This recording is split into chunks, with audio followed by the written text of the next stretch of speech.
다니엘서 10장에 대쟁투 속의 미가엘, 다니엘서 10장과 12장은 미가엘에 대해서, 미가엘 천사장 미가엘에 대해서 말씀하십니다.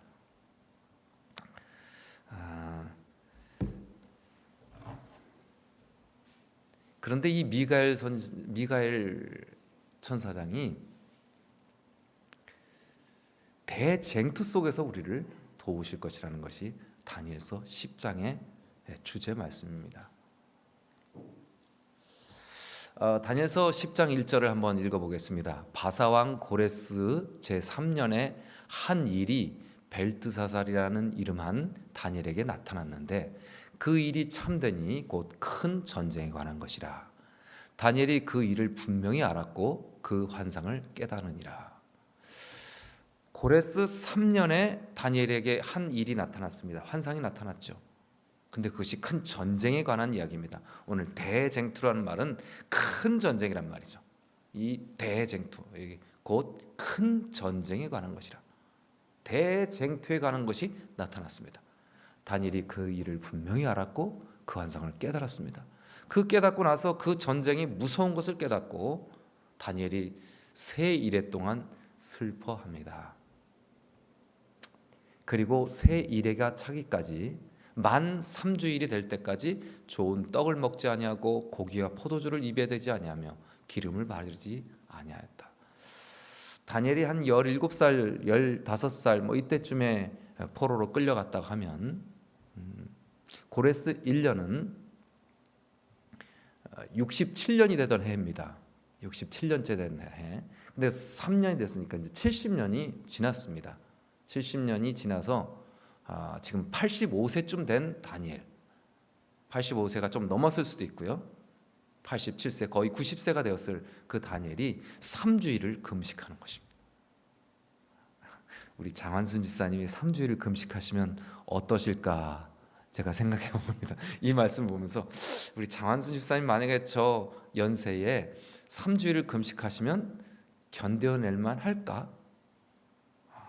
다니엘이 이 환상에 대해서 너무 큰 두려움을 가지고 이 전쟁에 대한 이 환상을 깨닫고 이 이상을 깨닫고 나서 너무 두려워서 식음을 전폐하고 3주일을 21일을 그가 지내는 것입니다.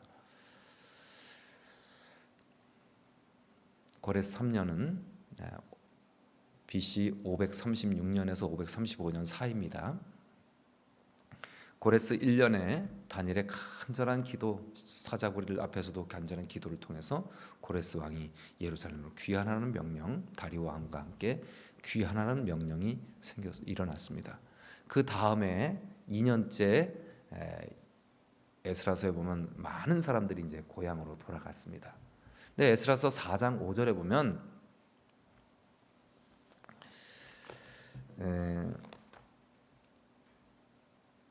유다와 베냐민이 대적이 유다와 베냐민 지파의 대적이 여호와의 전을 건축한다는 소식을 듣고 우리도 너희와 함께 제사를 드리자.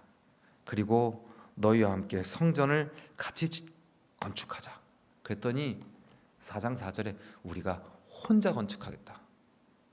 그 사람들은 이미 사마리아 사람들이지만 바벨론이 다 끌고 가고 포로로 끌고 가서 아수르 제국에 있는 사람들을 끌어내려와가지고 여기는 지금 혼혈이 가득한 혼혈인들이 가득한 사람들입니다. 신앙도 거의 물러갔고요. 그 다음에 이 예루살렘 있는 곳에 이 동쪽에 이 낮은 쪽, 이 에돔 족속, 그 다음에 암몬 족속, 모압 족속 이쪽의 사람들이 여기가 다 끌고 가니까 여기서 쑥 올라왔습니다. 그들은 우상을 숭배하는 사람들이었습니다. 그러니까 지금 이 예루살렘 근처에 누가 가득하냐면 사마리아 사람, 이 아시리아 때 혼혈이 되었던 사람들, 그리고 이 옆에 이방, 뭐 물론 이스라엘의 형제 국가이긴 하지만은 이방신을 섬기는 민족들이 여기 다 가득 채워졌습니다. 그러나 그들의 마음속에 하나님을 두려워하는 마음이 있었어요. 롯의 아들들인 암몬 모압 족속, 에돔 족속, 에서 형의 후손들 다 하나님을 두려워할 줄 아는 사람들이기 때문에 하나님께서 기적적으로 하나님의 백성들을 포로에서 돌아오게 해서 하나님 성전을 건축할 때 그들도 같이 건축하고 그들도 같이 복받고 싶었습니다. 그래서 우리도 같이 건축하겠다 하니까 에스라와 그 지도자들이 아니다, 우리는 홀로 하나님의 전을 건축하겠다 했습니다. 그랬더니 5절에 바사왕 고레스 시대부터, 바사왕 페르시아 왕 고레스 때부터 다리오가 즉위할 때까지, 다리오 1세가 즉위할 때까지 관리들에게 뇌물을 주어서 그 계획을 막았다고요. 방해를 하는 것입니다. 이 사람들은 반역을 많이 일으키고 끝없이 반역을 일으키는 민족이었기 때문에 이 사람들에게 이 성전을 건축하게 하는 것은 이 사람들에게 반역을 조장하는 것입니다 라고 막 계속 상소를 하고 그다음에 고발을 합니다. 그래서 고레스 왕이 포로에서 참 너그럽게 돌려보냈다가 다시 그 고소를 들으면서 마음이 흔들려 갖고 지금 멈춰 있는 상태입니다. 그게 고레스 3년이죠. 멈춰 있는 상태. 아직 522년 한 13년 정도까지 13년 정도 이 공사가 멈춰져 버렸습니다. 다니엘이 뭐 한 100세까지 살았는데 13년이 끝날 때까지 다니엘이 살았다고는 보여지지 않습니다. 그렇죠? 뭐 그런 기록도 없고요. 어쨌든 다니엘은 성전 건축이 멈춘 것을 보았습니다. 하나님을 참되게 예배하기 위해서 하나님을 향한 예배가 회복되려고 하는데 계속해서 그 예배가 회복되어야만 하나님 백성들의 삶이 평안해지고 그들의 민족이 부흥할 것을 큰 알고 예배 회복을 위해서 그렇게 열심히 기도하고 애썼는데 그게 다시 멈추는 것입니다. 사자굴까지 무릅쓰고 그가 기도했음에도 불구하고 기적적으로 하나님의 응답이 있었으나 다시 멈추는 것입니다. 다니엘은 이것이 언제까지 멈출 것인가, 이것이 언제까지 방해를 받을 것인가 고민이 되어서 기도하기를 3주간이나 밥을 먹지 않고 노령의 다니엘이 목숨을 다시 한번 건 기도를 드리게 되는 것입니다. 뇌물을 받고 관리들이 나쁜 상소를 해서 성전이 건축이 멈추어졌습니다. 다니엘서 10장 5절입니다. 그렇게 해서 그렇게 금식하고 있는데 정월 24일에 히데겔 강가에 그가 가 있었습니다. 아마 이상 중에 가 있었던 것 같습니다. 환상 중에. 10장 5절. 그때에 내가 눈을 들어 바라본즉 한 사람이 세마파 흰 옷을 입고 허리에는 우바스 순금띠를 띠었더라. 또 그의 몸은 황옥 같고 아주 빛나는 황옥 같고 얼굴은 번갯빛 같고 그의 눈은 횃불 같고 그의 팔과 발은 빛난 놋주석 같고 그의 말소리는 무리의 소리와 같더라. 이렇게 누구의 모습일까요? 천사의 모습일까요? 미가엘 예수님의 모습일까요? 이것은 계시록에 보면 요한에게 나타났던 예수님, 요한에게 계시를 주셨던 예수님 모습과 너무 닮아 있습니다. 조금 있다가 다시 한번 보겠습니다. 10장 8절. 그러므로 나만 홀로 있어서 이 큰 환상을 볼 때 내 몸에 힘이 빠졌고 나의 아름다운 빛이 변하여 썩은 듯하였고 나의 힘이 다 없어졌으나 10장 그 위에 7절에 보면 같이 있는 사람들이 많이 갔으나 그 사람들은 두려워서 다 도망가고 떠나갔고 홀로 남아가지고 이 큰 환상을 보았다고요.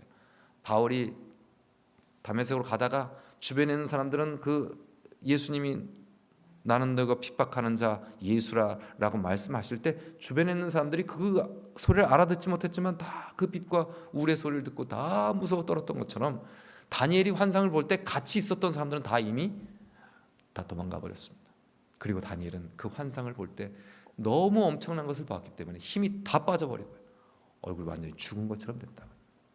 내가 그의 음성을 들었는데 그의 음성을 들을 때 내가 얼굴을 땅에 대고 깊이 잠들었느니라. 완전히 기절해버렸습니다.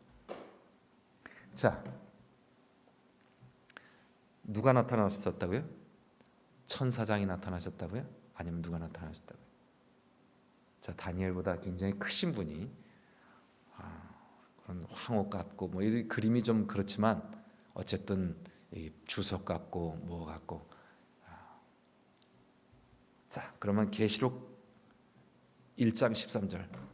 다니엘과 같은 계시 선과 악의 큰 싸움에 대해서 다니엘에게 보여주신 것처럼 똑같은 선과 악의 싸움, 짐승과 어린 양의 이 싸움, 마귀와 하나님과의 예수님과의 이 싸움을 보여주시면서 나타나서 요한 선지자에게 나타나서 계시를 주셨던 분이 이런 모습을 하고 나왔습니다. 방금 다니엘에게 나타난 모습과 비슷하죠.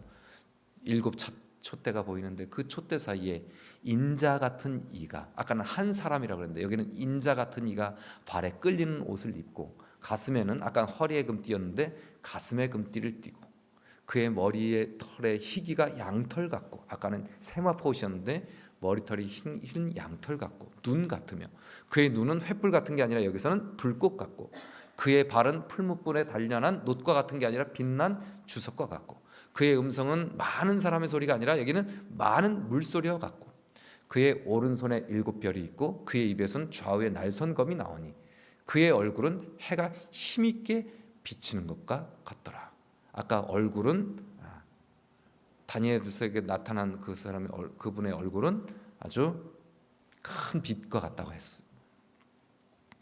자, 계시록을 본 계시를 받았던 요한이 만났던 예수님. 다니엘서와 계시록을 이렇게 요약해 봅니다. 제가 짧게 하겠습니다. 오늘 이것만 보셔도 됩니다. 이 두 가지만 보셔도 다니엘서에 나타난 그 예수님이 이 선과 악의 큰 싸움에서, 또 계시록의 선과 악의 큰 싸움에서 이 두 가지 중요한 사실을 알려주기 위해서 오셨던 분이 같은 분이셨다는 것. 자, 다니엘서는 한 사람이 뭘 입었어요? 세마포 옷을 입었는데 계시록에는 인자 같은 이가, 사람이 인자 같은 이가 다 같죠? 그죠? 한 사람과 인자 같은 이, 발에 끌리는 옷, 세마포 옷, 여기는 흰 양털과 눈 같은 이런 옷, 여기는 세마포 흰 옷을 입었고요. 다니엘서는 허리에 무슨 띠? 순금띠. 계시록에는 가슴에 금띠. 그 다음에 얼굴은 다니엘서는 무슨 빛 같다고 그랬습니까? 번갯빛 같다고. 얼굴이 번갯빛 좀 아주 그냥 우르르 꽝꽝하는 번개죠. 그거 완전히 뭐 이런 조명이 아니라 하얀 백색 조명이죠.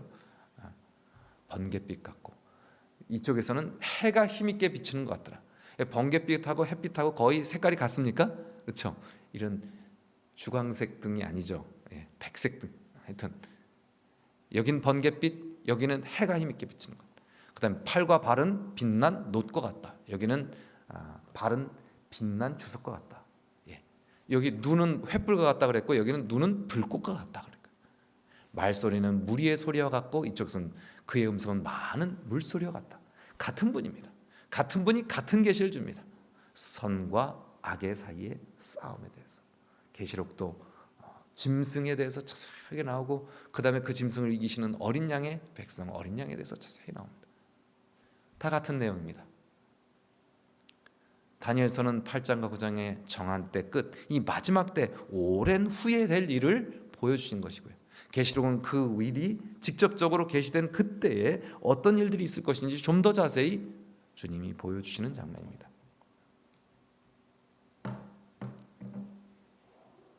다니엘도 그 계시를 보면서 환상을 이제 서론만 막 보여주는데 벌써 기절합니다. 그래서 완전히 그냥 얼굴빛이 변하고 그냥 혼절해 버렸습니다.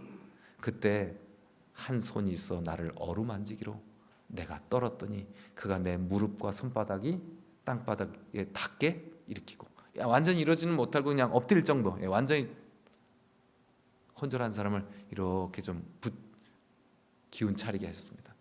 그리고 말합니다. 내게 이르되 큰 은총을 받은 사람 다니엘아, 내가 내게 이른 말을 깨닫고 이제 엎드려 있지 말고 이제 일어서라. 내가 내게 보내심을 받았느니라 하더라. 그가 내게 이 말을 한 후에 내가 떨며 일어서니. 다니엘서 앞장에는 이 큰 이상을 하신 이 미가엘 선지자가 보이고, 그 다음에 이 천사가 와서, 가브리엘 천사가 다시 와서 이제 다니엘을 일으키고 다니엘에게 모습을 보여주는 장면이 나옵니다. 자, 계시록에도 똑같은 일이 나오죠. 요한도 완전히 쓰러져서 완전히 혼절해 있었습니다. 그가 완전히 죽은 것처럼 됐습니다.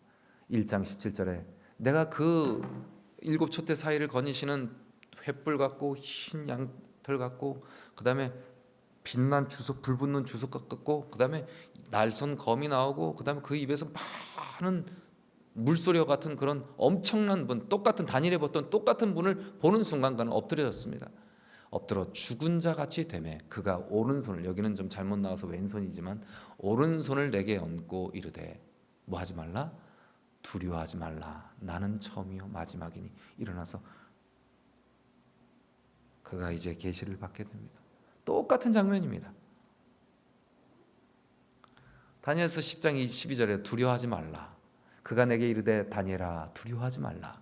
내가 깨달으려 하여 내 하나님 앞에서 스스로 겸비하기로 결심하던 첫날부터 내 말이 응답을 받았으므로 내가 내 말로 말미암아 왔느니라. 21일 전에 기도하면서 금식 기도 시작할 때 첫날 왔다. 그런데 13절에 바사 왕국의 군주가 페르시아 왕의 고레스 왕이 아닌 그 고레스 왕 배후에 있는 군주, 이스라엘의 군주는 이스라엘의 군주 하나님이시고 이스라엘 왕이 뭐 여호야김 무슨 왕 있지만 그 이스라엘의 정말 군주이신 군 바사국 군은 이스라엘 군처럼 미가엘이신 하나님이시고요. 바사 왕국은 그 바사 왕국을 왕들까지 그 나라를 아주 사로잡고 있는 사탄의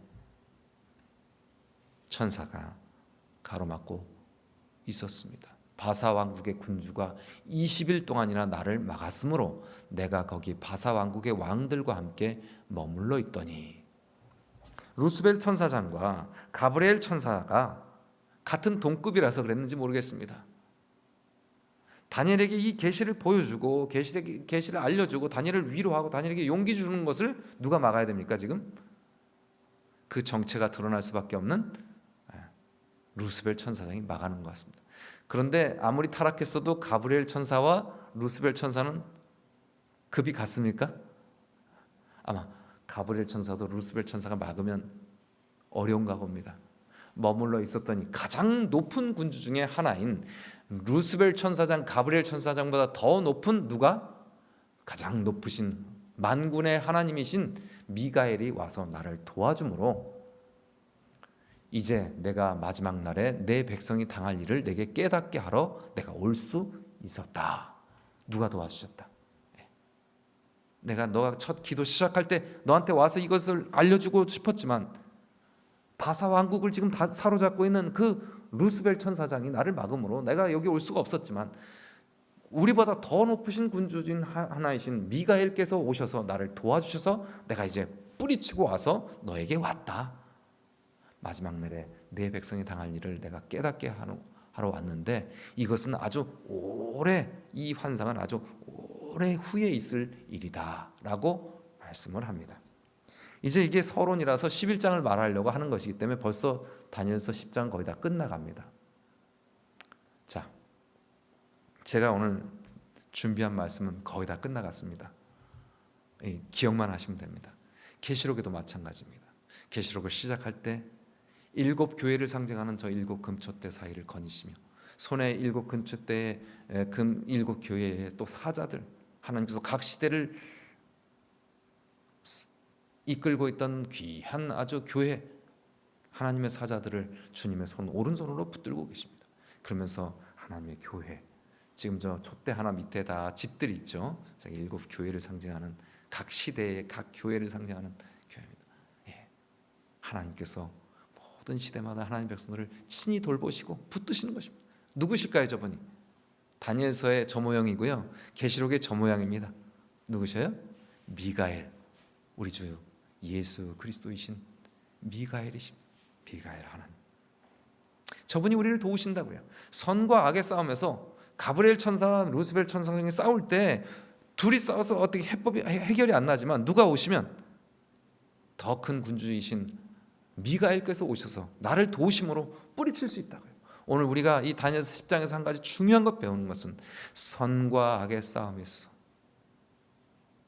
우리 주님께서 우리를 도우신다면 우리는 사탄의 방해를 충분히 이겨낼 수 있다는 것이 다니엘서 10장의 교훈입니다. 제가 결론이 이렇게 쉽습니다. 그런데 그게 우리 현실에서 얼마나 어렵습니까? 오늘 제가 이 짧은 간증의 말씀, 한 형제의 간증의 말씀을 제가 이번 주에 듣고서 얼마나 큰 감당이 되는지, 제가 오늘 이 저녁에 아주 짧은 현실적인 간증을 좀 간접적이지만 좀 전해드리려고 합니다. 목회자협의회 참 은혜로웠습니다. 동해중앙교회가 312명의 올해 처음 새로 부임하신 목사님과 함께 교회가 목표를 세우고 여러 번 그동안 10여 년 이상 교회가 차근차근 이 전도의 훈련이나 소금으로 훈련이나 여러 것이 잘 돼 있던 교인들이 목사님께, 목사님은 이곳에서 비전이 무엇입니까? 목사님이 차근차근 말했습니다. 그랬더니 교인들이 뭐라고 했냐면, 우리는 해방 이후 반면 선생님, 반면 목사님에 의해서 우리가 묵호 그 해변에서 미국이 승리하고 일본이 망할 것에 대해서 왜 이렇게 망하게 되는지 해방날 그때 쫙 선포하시고 감리교 수십 명이 한꺼번에 묵호 중앙교회로 다 개종하는 그 엄청난 그때 부흥, 그리고 그 성도들이 함께 차고 넘쳐서 교회를 짓고, 그 다음에 부산에 있는 교회가 일제에서 뺏길 때 배 타고 내려가서 그 교회를 다시 찾아주고, 그 다음에 학교를 세우고 부산 삼육을 세우고 병원을 세우고, 이 묵호 교회가 하던 일들에 대한 이 큰 자부심이 있는데, 목사님이 이런 비전을 척척척 얘기하니까 우리 한번 해보십니다. 그리고 교인들이 쫙 계획을 세웠어요. 아주 그 소식들을 아주 잘 들었습니다. 그리고 312명이 연 인원 4일 전도에 312명이 참석해서 우리처럼 디딤돌 전도회로, 디딤돌 프로젝트로 이제 여러 가지 활동들을 해서 이번에 참 디딤돌 프로젝트 가장 아름다운 열매들을 저희가 2시간 동안 들었습니다.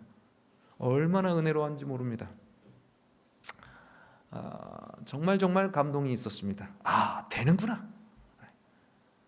그 교회가 1000명 교회를 목표로 이제 하는데, 지금 한 200명 되는데 앞으로 한 10년 안에 1000명 교회를 만들자. 다른 데서 들어올 사람도 없으니까 오로지 전도해서야 전도만이 1000명을 채우는 길이다 하고 온 교인들이 합심해갖고 막 뛰어가는 모습, 얼마나 감동적이었는지 모릅니다. 그리고 또 하루가 지났습니다. 이번에는 이제 조그만 이제 목회 이제 막 시작한 젊은 목사가 아주 시골 교회에서 어떤 은혜로운 일들이 있었는지를 막 간증할 차례였습니다. 아주 기대를 가지고 또 아주 그 소식을 들었습니다. 아주 거의 200명 중에 막내에서 한 20번째 되는 목사가 아주 앳된 목사가 나와서 간증을 시작하는데, 한 동기 목사가 저를 부르는 것입니다. 아주 인상을 심각하게 쓰고서 저를 불러요. 몇십 년 동안 저에게 한 번도 인상을 써본 적이 없는 목사입니다. 저희가 그럴 일이 없었어요. 써볼 일도 없고 인상 불킬 일도 없고, 근데 심각하게 인상을 쓰고 날 불러내는 것입니다. 나가면서 저 친구 목사가 저한테 그럴 리가 없는데 이건 나한테 무슨 안 좋은 일이 생겼나? 따라 나갔습니다. 따라 나갔더니 무슨 안 좋은 일이 아니라 이 목사님 눈이 지금 이렇게 퉁퉁 부어 있는 것입니다. 그동안 스트레스를 너무 많이 받을 일들이 있어가지고 그날 아침에 그 간증의 시간에 이 안압이 터져 나와서 이렇게, 나 좀 병원에 데려다라. 그래서 급하게 목사님을 싣고 이제 안과가 있는 곳으로 갑니다. 양양엔 없고 속초까지 가는데 40여 분이 걸린다는 것입니다. 가면서 친구 목사니까 군대 이야기도 하고 군대 얘기서 어떤 신앙적인 경험들을 가졌는지 우리가 익히 아는 것인데, 그 이야기를 하면서 조금 제가 모르던 군대 이야기를 조금 더 풀어놓는 것입니다. 그 아침에 그 친구 목사님이 교회 가서 논산 훈련소에 가서 아주 열심히 안식일을 지키기 위해서 투쟁할 때, 또 애쓰고 또 그 신앙을 또 이해시키기 위해서 애쓸 때 많은 사람들이 반대를 했다고 합니다. 안 된다. 안식일 금요일 해질 때부터 안식일 해질 때까지 어떤 것도 할 수 없다고 다 네모반에서 버틸 때 수많은 사람들이 괴롭히고 힘들게 하고 방해를 하고 아주 그랬는데, 한 중사가, 선임 하사가 그 모습을 참 보면서 그가 아주 신념 있게 기도하는 마음으로 겸손하게 그렇게 열심히 자기의 신앙을 표현하면서 꿋꿋이 버티고 있는 모습을 보면서, 다 남들이 뭐래도 나는 너의 신앙을 존경한다. 내가 최선을 다해서 너를 막아주마. 그리고 그 선임하사가 훈련을 마치는 날까지 모든 훈련에서 이 친구를 도와주었습니다. 그런데 이 선임하사가 마지막으로 수료식 날, 내가 여태까지 너가 잘 알다시피 너의 모든 것들을 다 막아주고 매 안식, 금요일서부터 안식일까지 하루도 빠지지 않고 너를 보호해 줬다. 그런데 마지막 수료식 이 순간 모든 연대가 함께 나가서 사열을 받고 그 다음에 수료식을 하는 그 순간, 그 자리에 너가 좀 서야겠다.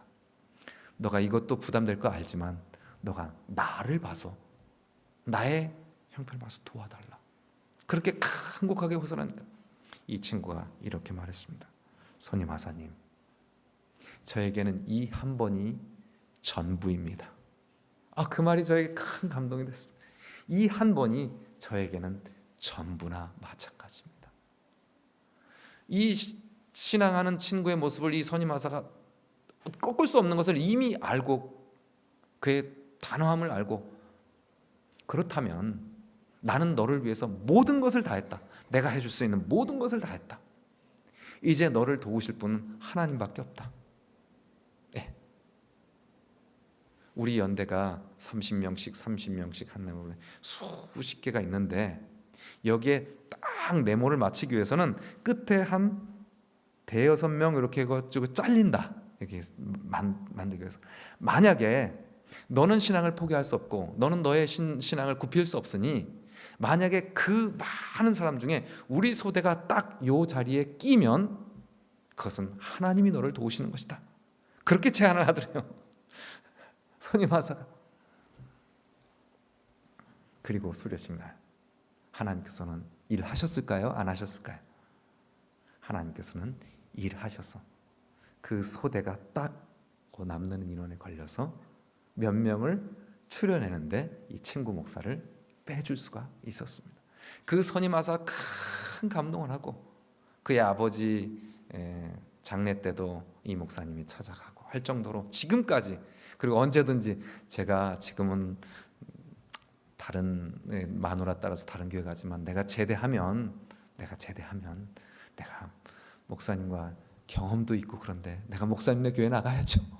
그럴 정도로 하나님께서 하나님의 뜻대로 살려고 하는 형제를 붙들어 주는 것입니다. 근데 더 놀라운 것은요, 최근의 응답입니다. 최근의 응답.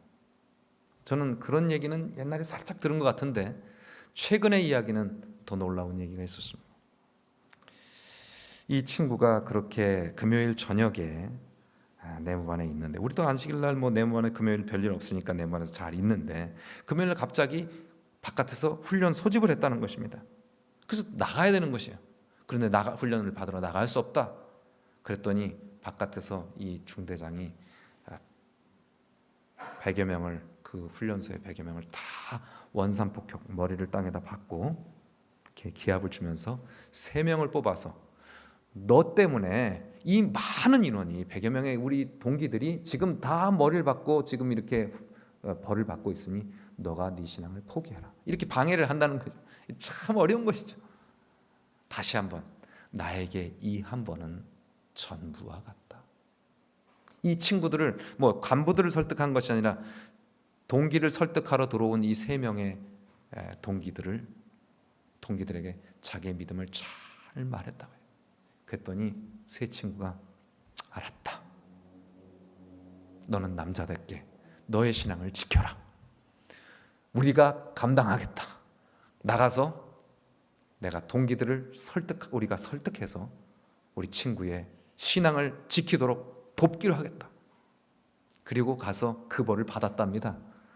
그리고 그 훈련소를 마칠 때까지 무사히 하나님께서 그를 도우셔서, 그 이후로 그 기적을 본 사람들이요, 그 과정 속에서 그 선임하사가 자대에 편지를 보내는데, 이 장정이 귀대에 가게 되면 귀 부대에 말도 안 되는 요구를 할 것입니다.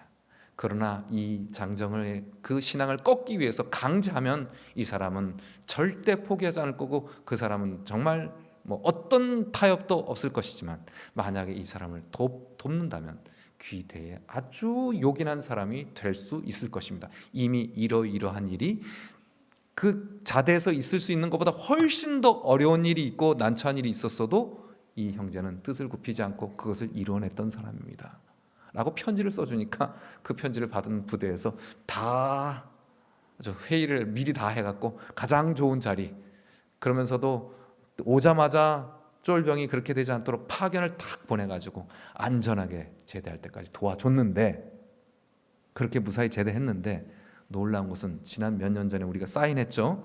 안식일 청원운동 사인 쫙 했지 않습니까?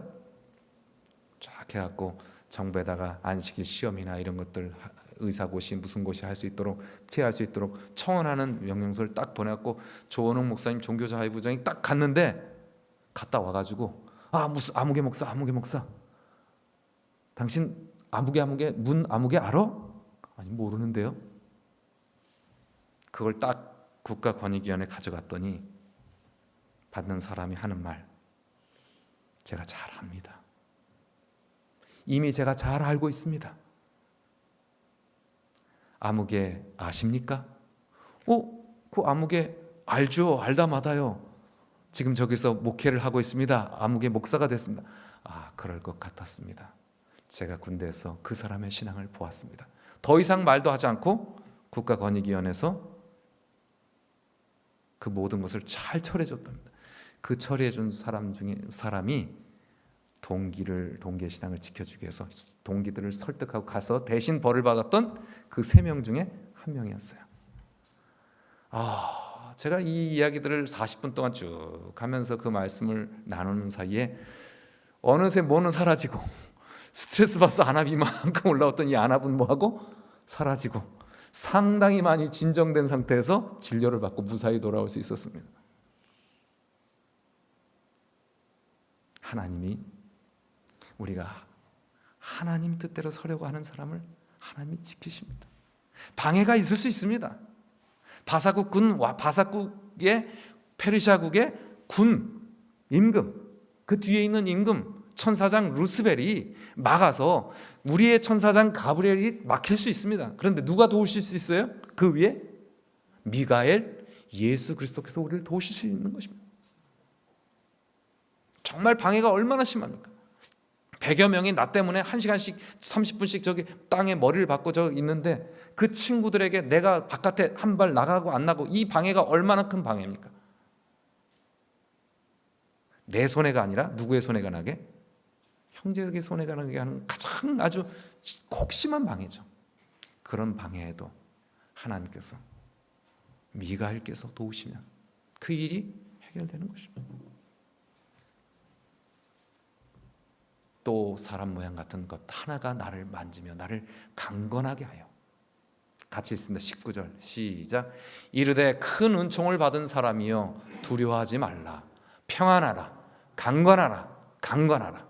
오늘 우리 성도님들 이 세상에서 여러 가지 선과 악의 대쟁투에서 지칠 수 있고 의기소침해질 수 있습니다. 그런데 인자 같으신 이가 나를 만지면서 나를 강건하게 하시는 것입니다. 은총을 받은 사람, 큰 은총을 받은 사람아 두려워하지 말라. 평안하라. 강건하라는 것입니다. 우리 주님이 우리를 이렇게 도우시길 원하시는 것입니다. 마지막으로 다 같이 읽습니다. 오직 내가 시작. 오직 내가 먼저 진리에 기록된 것으로 내게 보이리라. 나를 도와서 그들을 대항할 자는 너희의 군주 미가엘뿐이라. 우리를 도우실 수 있는 분 예수님이 계십니다. 다니엘서에도 계시록에도 나타나셨던 그 예수님이 오늘 우리의 삶의 대쟁투 속에서도 하나님의 뜻대로 살기 위해서 기도하는, 아주 겸비하여 기도하는 하나님의 종들을 도우시기 위하여 오시는 것입니다. 천사가 왔다 막히면 누가 오십니까? 예수님께서 와서 도우셔서 그 일을 열어주시는 것입니다. 우리의 삶 속에도 다니엘과 같은 일들이, 한 재림군인 형제에게 일어났던 기적이 오늘 우리의 삶 속에서 똑같이 일어날 수 있도록 우리 주님은 똑같이 역사하실 것입니다. 오늘 이 저녁에 이 귀한 약속, 이 아름다운 간증이 우리의 간증이 될 수 있도록 하나님 앞에 겸비하게 우리의 도우심을 구하는, 우리를 도우시도록 주님께 간구하는 저와 여러분 되시길 바라며 말씀을 드리겠습니다.